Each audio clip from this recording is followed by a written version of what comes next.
All right, welcome back to the channel. So, Canelo Alvarez beats Callum Smith like we all knew he would, but Errol Spence Jr. surprisingly was ringside and calls for a fight with Canelo Alvarez for 100,000 people in Dallas, Texas.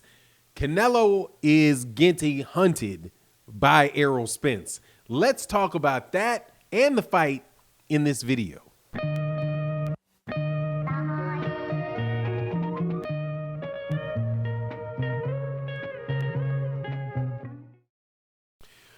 First and foremost, welcome back to the channel. Please make sure you follow me on Instagram. Good fight night of fights in boxing, I guess. It was good for me because the fight went pretty much just how I thought it would between Canelo Alvarez and Callum Smith.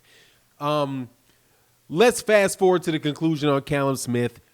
No matter what they said about Callum Smith being the best 168-pounder, that is nonsense. That was marketing hype. Callum Smith got in that ring to survive and was on the back foot running away from Canelo Alvarez the whole fight. He was completely outclassed. He was too slow. Canelo Alvarez knew every combination he was throwing before Callum Smith threw it and completely slipped almost everything. Then, because Callum Smith was in retreat mode the whole time, Canelo Alvarez was pretty much just able to plod behind him, and when he caught up to him, slipped some punches, and like I said, land overhand rights, left hooks to the body. This particular fight, he was looking for the uppercut a lot, but Callum Smith just wanted to survive, so he braced for every shot that landed, and he made it through, even in a one-sided, just ridiculous fight that was exactly what we knew it was. It's another reason to give Canelo Alvarez a belt at 168 pounds. Now, that said, Canelo Alvarez is an excellent fighter. I just don't know how good he is right now because Callum Smith is just terrible competition. People said that, you know, this was not the same thing as Rocky Fielding. And I said, yes, it is the same thing as Rocky Fielding, except for this guy is stronger than Rocky Fielding, and he's probably not going to fold on the first body shot that lands. However, Callum Smith was definitely hurt by the first body shot that landed and was hurt multiple times through the fight, but he was bracing for the contact. He was a much higher level fighter than Rocky Fielding, but at the end of the day, he was the same style of fighter as Rocky Fielding. So Canelo was able to do just like I said he would do, just what he did to Rocky Fielding. He was going to parry block. He's going to parry block, move forward under a high guard, and get next to Callum Smith and try to wear on his body and tear his body up. That's what was going to happen. You could see it from the Callum Smith fights before. He just wasn't that good, okay? But now Canelo Alvarez won the fight.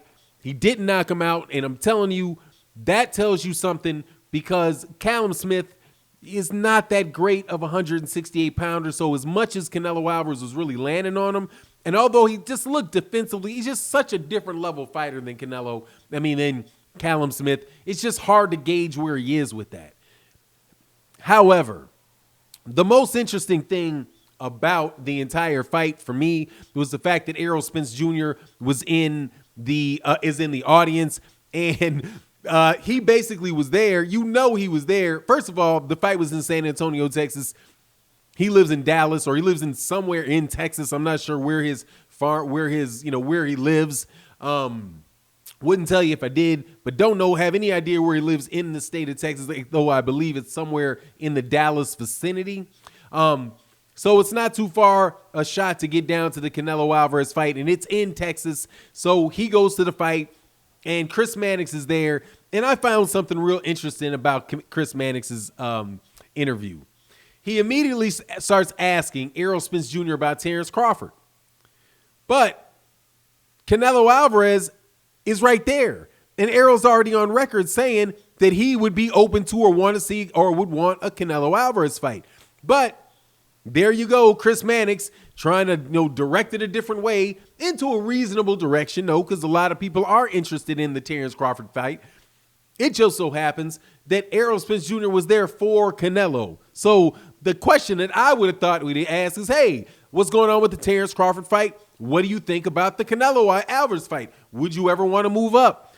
But Chris Mannix did not take it that way. He tried to focus the whole time on Terence Crawford. Errol, we'll talk in another video about what he said about Terence Crawford, and Terence wasn't particularly happy about that. But he says, I want the Canelo. Hey, there's the Canelo Alvarez fight for, in front of 100,000 people in Dallas, Texas. That's the type of fight that he's looking for, right?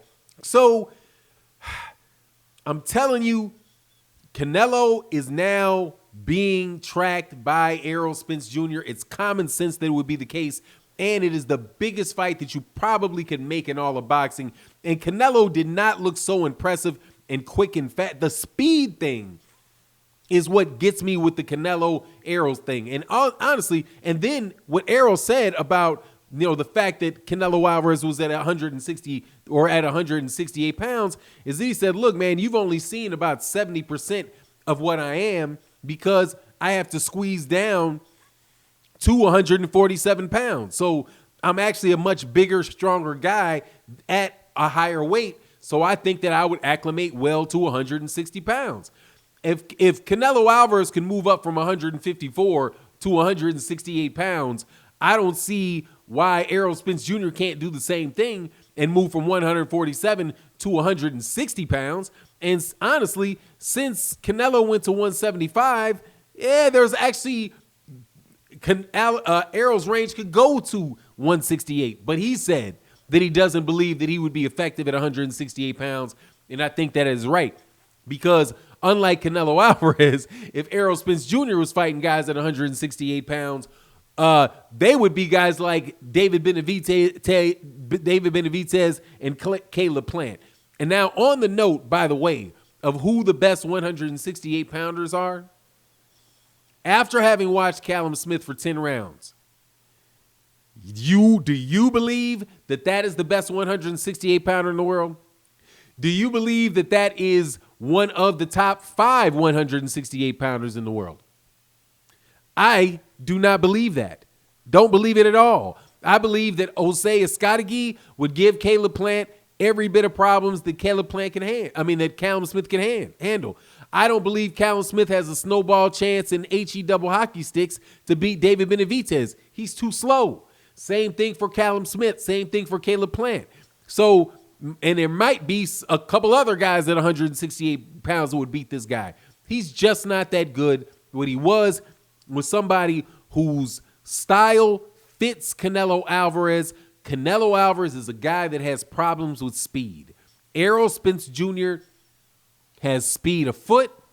Errol Spence Jr. has speed of hand. And I said it this week leading up to this fight, those things are the Canelo Alvarez kryptonite. You saw it with the Erislandy Lara fight. You saw it with the Floyd Mayweather Jr. fight.